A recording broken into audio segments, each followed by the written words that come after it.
We're bringing our troops back home. Now, it's not very popular within the Beltway because, Lockheed doesn't like it, and these great military companies don't like it. It's not very popular. And outside the Beltway, my largest cheer in Dallas was two things. We're building the wall, and number two, and probably tied for number one, was we're bringing our soldiers back home. Back home. President Trump today describing how his policy in Syria is playing with the American people. His comments come after the Pentagon announced plans to keep 200 of those troops in northeastern Syria to ostensibly defend oil fields from ISIS fighters and others, including Iran, presumably. In 2017, American fighters seized the Omar oil field, one of Syria's largest oil fields. Meanwhile, nearly 1,000 of our troops left northern Syria over the weekend, crossed into western Iraq, where they continue the battle against ISIS in the region. Joining us tonight to make sense of all of this, retired Army Colonel Douglas Macgregor. Doug, good to have you with us. Let's start with keeping fighters there. It looks like the hand of the military-industrial complex, I will confess, that's the appearance to me, trying to hold on to some semblance of a presence in the area the president said, get the hell out. Well, you've given me a tall order. You've asked me to make sense of it, and frankly, I can't. The president gave explicit orders to withdraw our forces from Syria. There was no mistake about it. It was unambiguous.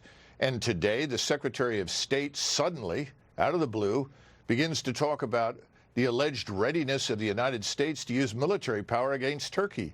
This, of course, is the state that President Trump rightly recognized had a right to defend its borders and to eliminate the threat of Kurdish terrorism.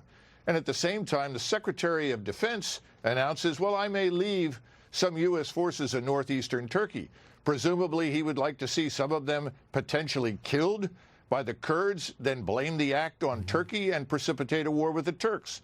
This is bizarre beyond belief, and all of this has to be seen against the backdrop of a crisis in Mexico where the Mexican government is literally disintegrating, and 40 million Americans live along the Rio Grande, along the border, and they have little protection, frankly, because the Border Patrol is overstretched. The border is not closed. So why not bring those troops back immediately and help close and secure that border? You never hear a word about it for the reason that you mentioned, Lou.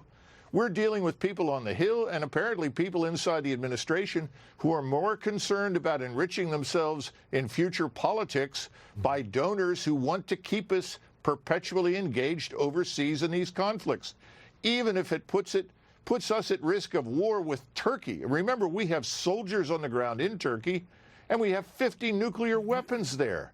This is the height of insanity. And it is that act of insanity has been perpetrated by the Secretary of Defense, who, in my, forgive my judgment, but it looks to me like he's just violated the chain of command, violated a direct order from the commander-in-chief for all the world to witness, and the commander of those troops in northern Syria has to surely understand that the President of the United States wants him and those troops out of there.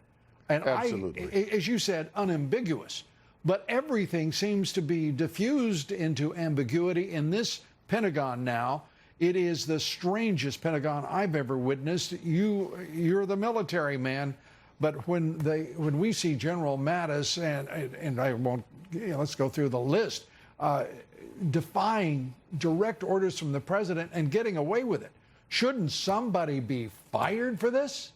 Oh, absolutely. I mean, it's clear to me that this Secretary of Defense couldn't find a grenade in an ammo dump. I don't understand why either the Secretary of Defense or the Secretary of State have not been summoned to the Oval Office and told to submit their resignations. I mean, we can do better. This is incomprehensible. It's indefensible. And, remember, Trump wants to do essentially something similar to what Mr. Erdogan wants to do. Mr. Trump wants to protect the United States and its people. Right. That's what this is about. It's not about a larger share of money from the defense industries or foreign and domestic lobbies, but that's exactly what we're dealing with. Colonel Douglas Macgregor, as always, appreciate you being with us and your insight. Thanks, Doug. Thank you.